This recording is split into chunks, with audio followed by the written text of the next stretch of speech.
So the question that I was thinking about last week, as our market is changing and things are starting to happen, this is the second or third month in a row where we're approaching 200 sales a month and 200 closings. We're selling, putting 200 properties a month into escrow, and we're closing close to 200 properties a month. Our inventory's dropping dramatically, and that's the good news or the bad news of that's happening. But the market is changing. So a number of years ago, there was a book written by a man named Spencer Johnson. Write down the name of the book. The book was, very simply, Who Moved My Cheese?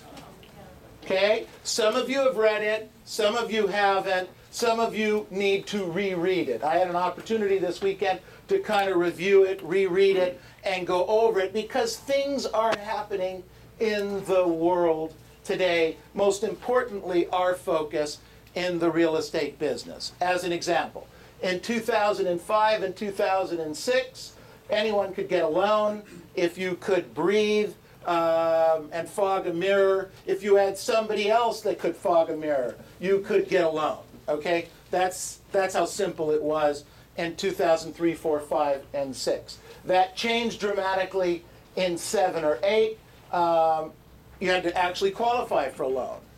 You had to have a job, you had to have good FICO scores, and you had to have good credit, and you had to have a down payment. Interesting, okay, how things change. In 2003, 4, and 5, the inventory was low. Starting in 2006 and 7, the inventory started raising dramatically. So we had lots of property and few people chasing it, which really started to push the prices down, created some downward pressure on the properties. We went through 2008, 2009, 2010, parts of 2011, where it was kind of going like this. The inventory was rising, and the number of sales was staying fairly stagnant. So the market had changed. It changed 2003, changed again in 2005, and 6, changed again in 2008 and 9, and ladies and gentlemen, it's been changing the end of 11 and going into 2012. Our market today is, inventory is dropping dramatically. There's not a lot of inventory out there. Interest rates seem to be holding low and, in some cases, dropping slightly. The 10-year bond last week went off pretty low. Now you've got those situations. So our inventory's dropping, and the demand is staying the same or might even be ticking up ever so slightly. The next piece to the puzzle is that a lot of your competitors, starting in 2007 and 2008, left the real estate business. They went out and did other things, or tried to do other things, or joined the ranks of unemployment, or I'm not quite sure what they did. And the business that we had was the business we had here. We talked about skills, we talked about getting better, et cetera, et cetera. The market's changing again. I think I shared with you in the last couple weeks, Frank, myself, and Bill have had no less than 7 people from outside the real estate industry today call us and say that, hey, I was in the business 3, 4, 5, 6 years ago. I haven't been doing anything in the last few years, but I'm interested. I hear good things happening, and I'm interested in getting back in the business. Now, we do a lot of business as a company, but we're still technically a small organization. For us to have 7 people already approach us, and we didn't go out and look for them. These are people that just called us. Can you imagine what's going on in the entire industry? Your biggest problem, ladies and gentlemen, is that you're going to have huge competition come back into this business. And if you don't have the skills, and you don't have the attitude, and you don't have the approach to take over and take on this business, you're going to be starting behind the 8 ball. All right? So I'm reading this book, and I'm talking about who moved the cheese, because, oh my gosh, I'm working expireds. I don't want to change working expireds. I want to continue working expireds because that's working for me. Or I'm working with flip buyers, and that's working for me, and I'm going to continue working on that, and I can see myself making money on that. Well, here's the story of who moved my cheese, because I'm here to tell you, ladies and gentlemen, the cheese is on the move. The metaphor for cheese is money. Your cheese, my cheese, where we get our business, is on the move. It's been on the move, and it's moving as we speak. So the story goes, the story is about mice and about little people. It starts with 4 characters searching in a very large maze for cheese. And that's what they're looking for. They eat cheese, they love cheese, they must have cheese. And one day, the 4 of them find this giant pile of fresh, wonderful cheese just sitting there. And it's there, and they start eating it and enjoying it. Now, all 4 of these 2 mice, 2 people, all 4 of these characters react a little differently in the story. That's the metaphor of all of us. All of us react differently to the things that happen to us. Hem and haw, you could write that down. Hem and haw are the little people. And what they do is they move their homes and their social life to be around the cheese. Having cheese makes them happy. Having cheese makes them happy. There are 2 mice. Their names are Sniff and Scurry. Sniff and Scurry. And they see the change, and they see it's good, and they see they need to take action on working the cheese and what's happening with the cheese. As time goes on, though, cheese starts to grow old. It starts to smell. And it's not as good as it once was. Same metaphor with expireds. Same metaphor with for sale by owners. Same metaphor with our investors right now. It's not quite the same business today, where that business comes from, as it was 6 months or a year ago. The mice don't overanalyze this. They don't overcomplicate things. They just take off looking for new cheese. That's what mice do. They look for new cheese and new opportunities. Hem and haw, they stand by and complain, well, the cheese is getting old. That's not fair. The expireds are going away. There's more agents coming into business. This isn't fair. That's hem and haw. Hem is comfortable, and he tells haw, it's too dangerous out there. I'm too old to change. I'm not interested in making a fool out of myself. I don't want to change. And each day, hem and haw find there's no cheese has appeared at their station, and they're starting to have nightmares. And they keep talking about tomorrow the cheese will come. Tomorrow the cheese will come. Tomorrow the tsunami of listings will come. Tomorrow, tomorrow. Not coming. How long have we been waiting for the tsunami of listings to come? 2 years. How many? 2 years. How many? Tsunami, I wrote an article 4 years ago. It's in my blog, right in tsunami. 4 years ago, the tsunami's not coming. 4 years we've been talking about the tsunami. It's not coming. Yeah, there's some listings coming. They're coming out, but the hedge funds are buying these properties, or they're doing something like what B of A just came out with this week or last week about renting the properties out and just turning the mortgagees into renters instead of owners. That's the marketplace. Cheese is moving. The cheese is on the move. So the mice don't overanalyze it, they don't overcomplicate it, they just take off. Meanwhile, back where the cheese was, Hem and Haw paint the most believable picture they can, imagining the maze with cheese. Mindset. They're trying to think the cheese there. There was a class recently. There was a whole movement. What was the name of that? The Secret? The Secret, thank you. Thank you. There was a whole movement recently where we could think it and it will happen. Okay? How are we doing with that? I don't know. So life goes on.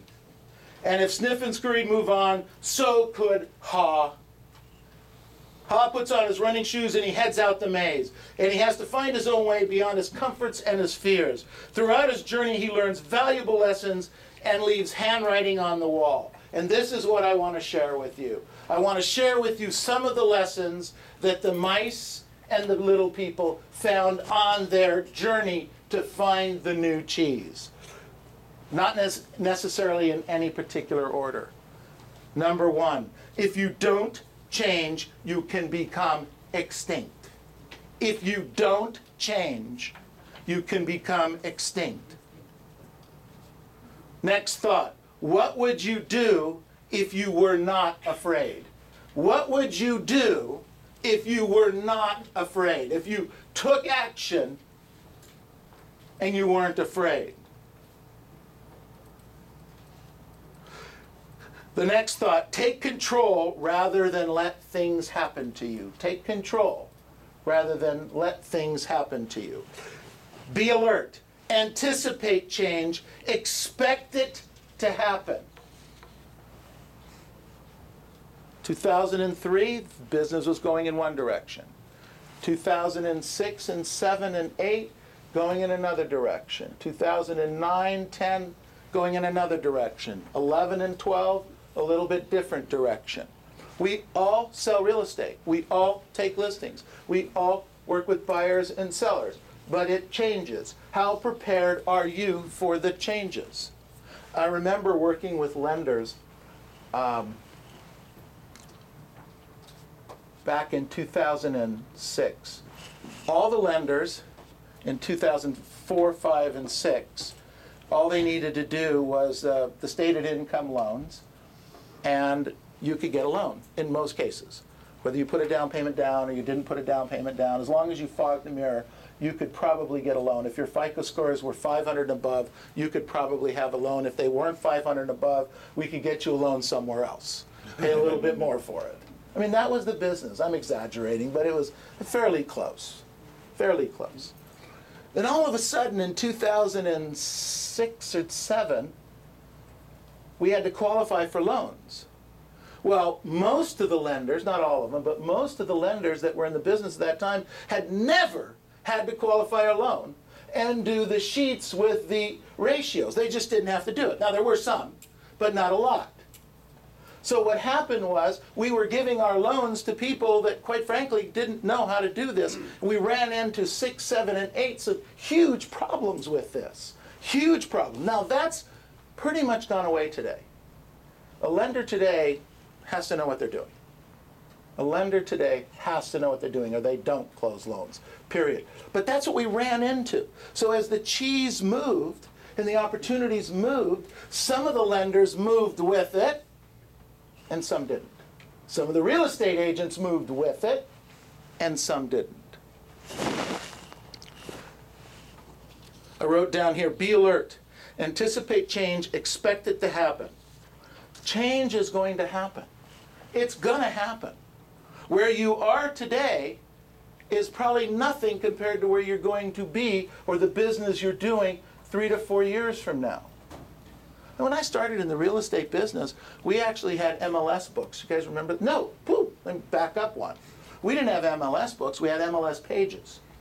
Okay, we had to cut the pages, and then we put them into these binders, and these binders were about this thick and about this wide. And every day at 2 o'clock in the afternoon, the messenger would come to our office and they'd drop off this package. And this goes back almost 40 years. We had to do this every day. We'd sort what got listed, what got sold. We would do this by hand.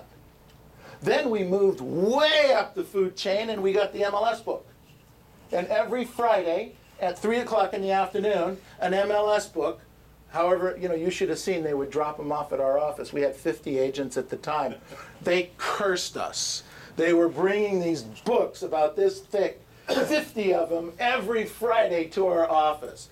We were the stop that you had to go to if you're the MLS company if you got in trouble for the week. Okay?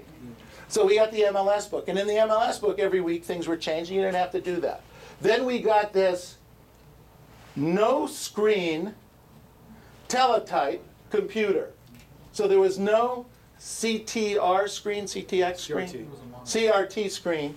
So you didn't know what was there. You just put the information in, you pushed a button, and then all this paper would print out, hopefully with the information you needed on it. Then we went to the computers. I mean, that's things that just change. Now everybody's walking around with an iPad. Or and the iPad, here's what's neat. Everybody has this big, wonderful iPad. We're walking around. We got all of our MLS on it. Now the new thing is instead of having this size iPad, we're going to this size iPad so that we can have something smaller that's easier to work on with all the information. And it's all there. It's amazing what I can get on my Droid. Amazing. All the information that I can get. It's phenomenal. Things change. Think about it. The cheese is moving. One of the points in the book is when you stop being afraid, you feel good. When you stop being afraid of the change, because change is going to happen, but you stop being afraid of it, you start to feel good about yourself. Then they said movement in a new direction helps you to find something new. Learn something new. Go learn some scripts. Go learn some dialogues. Work on probate transactions. Work on your expired skills. You call your expireds by phone.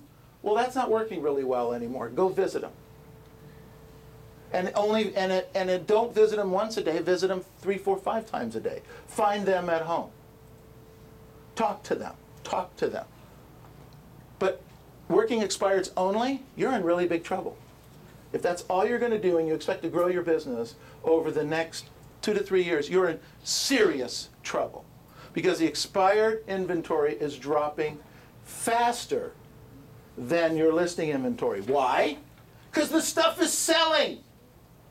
And when it sells, you don't have those other opportunities. You've got to go out and get it another way. I wrote down here, the quicker you let go of habits, the sooner you grow. The quicker you let go of habits, the sooner you grow. The fear you let build up in your mind is worse than the situation that actually exists. How many times do we face a situation where we have to confront somebody or talk to somebody about something, and we build it up as to be this horrible situation in our mind, only to find out when you have the conversation or you do talk to the people, it's not that big a deal. Does that happen to you guys? Yes or no? Yes. Absolutely. We make it bigger in our head.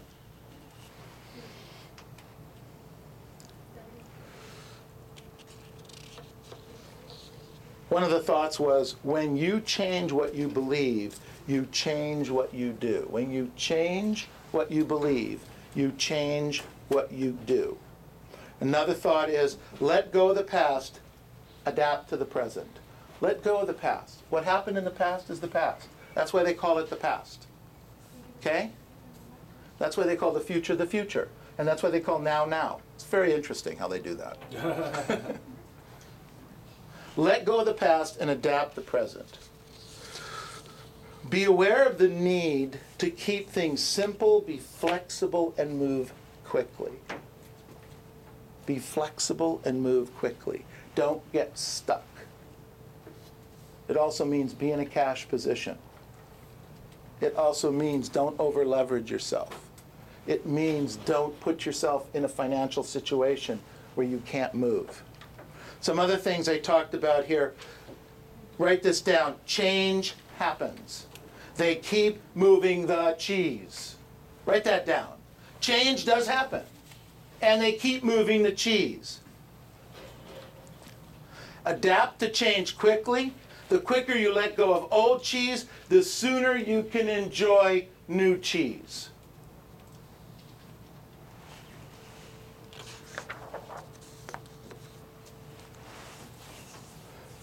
So what does it mean to us? Where's the cheese now? Where's the cheese now? What's the cheese of today? Anybody? Equity and standard sales.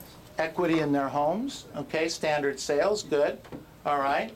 I would argue that somebody that does short sales really well, that's good cheese for somebody. How about probate? Is that old cheese or new cheese? New cheese.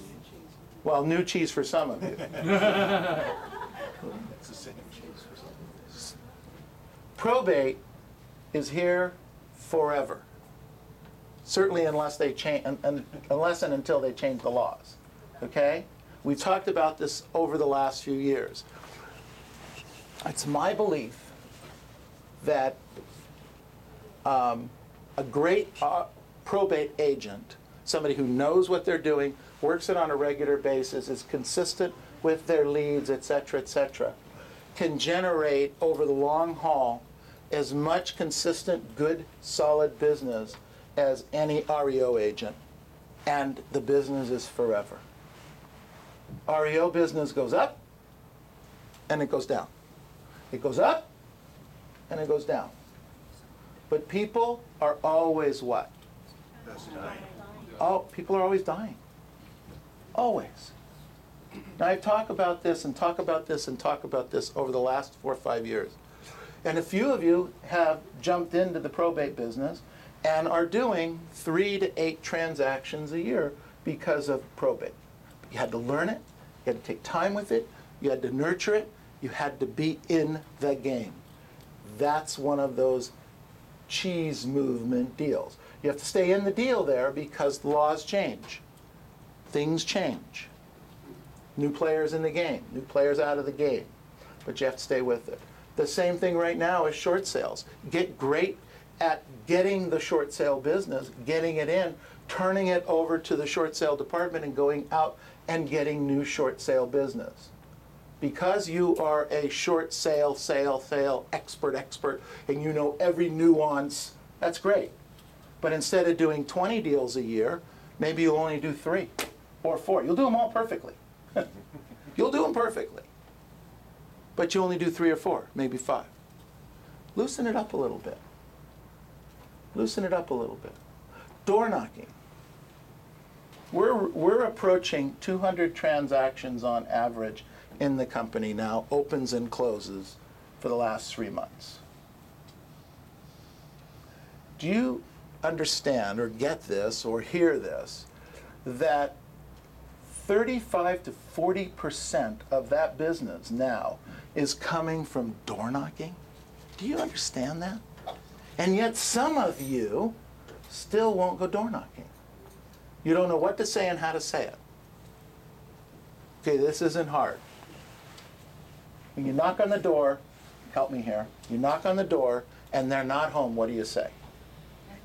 Absolutely not. You guys laugh, but you're worried about it. Some of you, what am I going to say if they're not home? What am I going to do? Next.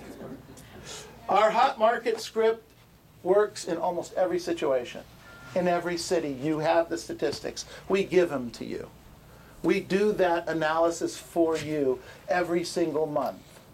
It's there for you. In the city of, I'll pick Walnut. You go door knocking in Walnut this week. You knock on the doors, and somebody comes to the door. And, Mr. and Mrs. Jones, I don't know if you knew this or not, but 38 houses actually closed escrow in Walnut last month. And the really good news is that 9 of those sold for list price or above. Did you know that? No, I thought the market was terrible. I thought things were going bad. Exactly, and that's why I'm here talking to you about it. And we know when that starts to happen, 8 or 9 others are going to start selling. So I was kind of curious. When do you folks plan on moving? Now do that 100 times a day for the next 6 months. I guarantee you, you will make money. And the only reason you won't make money is because you don't do that. Ladies and gentlemen, the cheese is moving. It's moved from the phone. Hey, here's another thought. Let me ask you guys this question. Speaking of the difference between phones and doors. When the phone rings, your home phone at your house, when your home phone rings, who do you think is on the phone calling you? What? A salesperson, a sales solicitor, right? So you tend not to answer the phone. That's what's happening to your home phone numbers, because everyone that you want to talk to calls you on your cell or they email you. You need to collect your clients' email addresses and you need to collect their cell phone numbers. I'm here to tell you, now right now you can make phone calls to clients and at their home phone number and some will answer. But 5 years from now, nobody's going to talk to you on that number. No one. In fact, it's a good chance people won't have that number. The only reason I have that number in my home is for 911. And the minute that my cell phones can connect to the 911 operators, those phones are coming out of my house. There's no reason to have them. It's $35 a month, whatever it is, per line. I'm spending, in a couple of properties, 3, 4, probably $150 a month for money that I don't need to spend it. And I'm not unique, you too. All of you and all your clients don't need to spend that money if they have a cell phone, and almost everyone does, don't they? Or certainly the people we know. Get the book, Who Moved My Cheese? Reread it. You can do it in a couple of hours. It's a simple, easy, thin book. Big type, lots of pictures. The market's changing. Things are happening. The opportunities for us are gigantic. You've got the momentum. Continue the momentum. Don't let your foot off the pedal.